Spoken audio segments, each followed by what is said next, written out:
Puis un jour, il a commencé à trembler de partout. Swamiji a eu une crise cardiaque. Selon toute apparence, il allait quitter ce monde.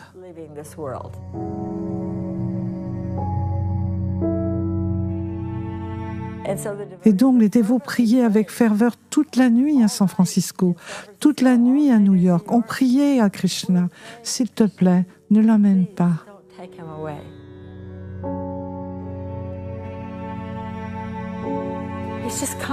Il vient juste d'arriver ici. S'il te plaît, nous avons besoin de plus de temps. Nous n'avions jamais eu l'impression qu'il était malade ou vieux, mais plutôt qu'il était le leader du mouvement et que nous dépendions entièrement de lui. Nous ne pouvions imaginer ce que serait la vie sans lui. The heart was so weak. Health is broken. I was very sick. I thought now I shall not exist. So let me go to Vrindavan and die there.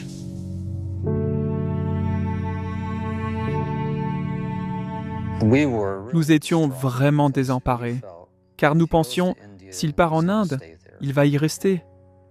Et nous ne savions pas quoi faire. Srila Prabhupada nous a dit, continuez à chanter Hare Krishna, nous serons tous unis. Vous chanterez ici, je chanterai là-bas, et cette vibration circulera tout autour de la planète. Et il se tourne vers la photo de Bhaktisiddhanta et lui dit « Voici un groupe de jeunes gens. Ils ne sont pas encore complètement formés à notre théologie et à nos pratiques, mais ils sont très sincères et très enthousiastes. C'est votre mouvement, ces personnes sont à vous. S'il vous plaît, prenez soin d'eux. »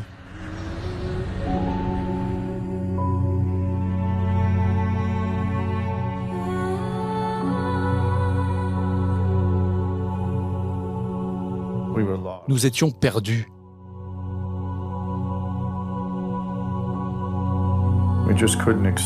Nous ne pouvions tout simplement pas accepter l'idée qu'ils ne reviennent jamais.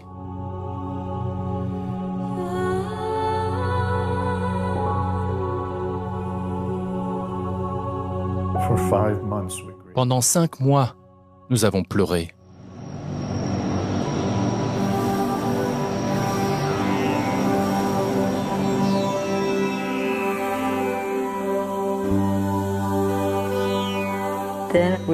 Nous avons ensuite appris que Prabhupada allait mieux.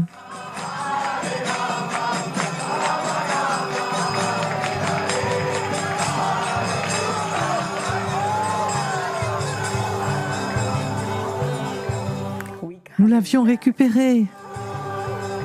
Maintenant, il fallait passer à la vitesse supérieure. Nous devions apprendre autant que possible de lui.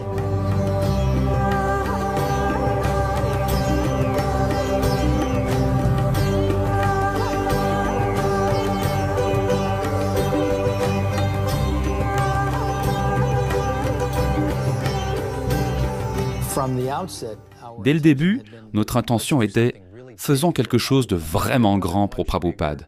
Et en 1968, il n'y avait pas grand-chose de plus grand que les Beatles.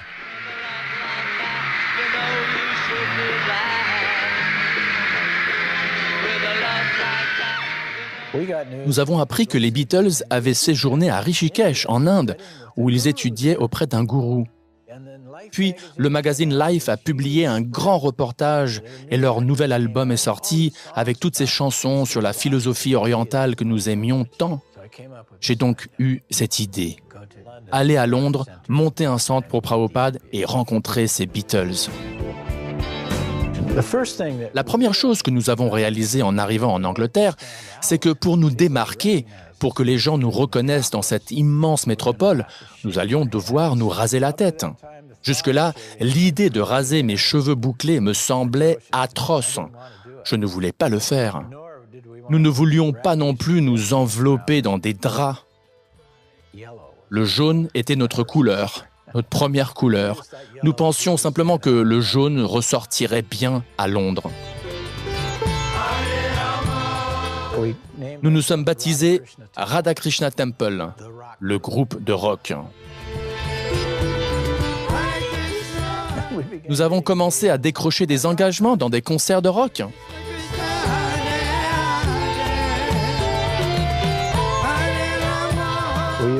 Nous avions l'habitude d'aller presque tous les jours dans les bureaux d'Apple pour donner au personnel et à tous ceux qui s'y trouvaient notre nourriture ou des livres.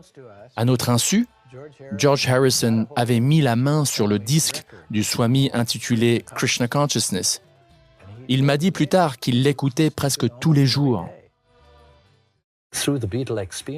Grâce à l'expérience des Beatles, j'avais vécu tellement de choses, rencontré tellement de gens, mais je me suis rendu compte que plus rien ne me faisait vraiment vibrer. Je voulais quelque chose de mieux. Je me souviens avoir pensé, j'aimerais vraiment rencontrer quelqu'un qui m'impressionnera profondément. Il avait mémorisé l'introduction du Swami à l'album. Il la connaissait mot pour mot. As living spiritual souls, we are all originally Krishna conscious entities, but due to our association with matter from time immemorial, our consciousness is now polluted. In this concept of life, we are all trying to exploit the resources of material nature, but actually, we are becoming more and more entangled in complexities. Un jour, je me suis retrouvé dans les bureaux d'Apple Records et George Harrison était là. Il m'a vu assis dans un groupe de personnes tout au fond. Il a ouvert la porte, a traversé tout le monde et s'est approché de moi pour me dire « Où étais-tu ? J'attendais de te rencontrer. » George est venu nous voir là où nous vivions, dans notre entrepôt à Covenant Gardens. Il appréciait tellement le mantra Hare Krishna qu'il a tout de suite dit « Faisons un 45 tours ». Nous sommes donc tous allés aux studios Abbey Road et avons enregistré le disque Hare Krishna Mantra. Aucun d'entre nous n'avait jamais fait quelque chose de tel auparavant. Paul McCartney était là et il s'est porté volontaire pour mixer depuis la cabine de contrôle. Et George jouait avec nous. Il avait un petit harmonium sur lequel étaient collées des fleurs psychédéliques. Puis, tous les employés d'Apple qui étaient présents se sont joints au refrain. Il s'est vendu à 70 000 exemplaires le premier jour. Apple Studio a organisé des tournées pour nous. Nous sommes allés en Allemagne et en France et nous sommes passés à la télévision.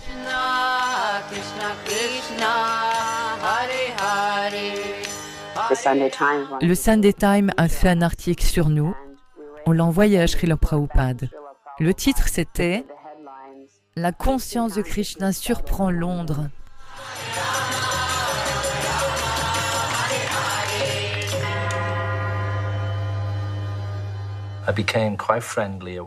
À un moment donné, je suis devenu très ami avec Swami Bhaktivedanta, qui avait fondé le temple de Krishna.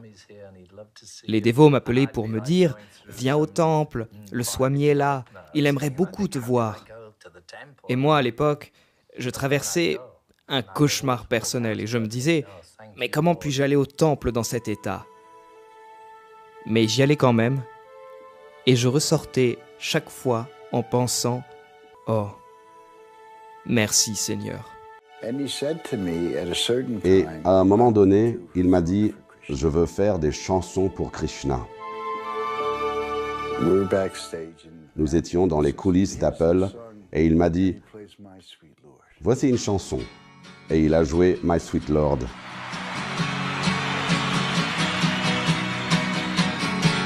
Hare Krishna.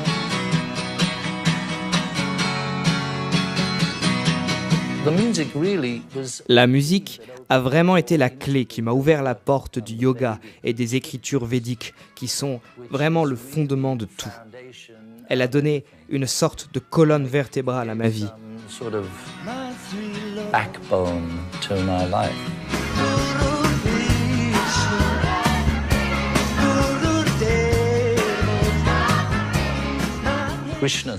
Krishna a dit « Il n'y a jamais eu de moment où nous n'existions pas, et il n'y aura jamais de moment où nous cesserons d'exister. » La seule chose qui change, c'est le corps. Quand George a parlé de ça, ça a fait le tour du monde.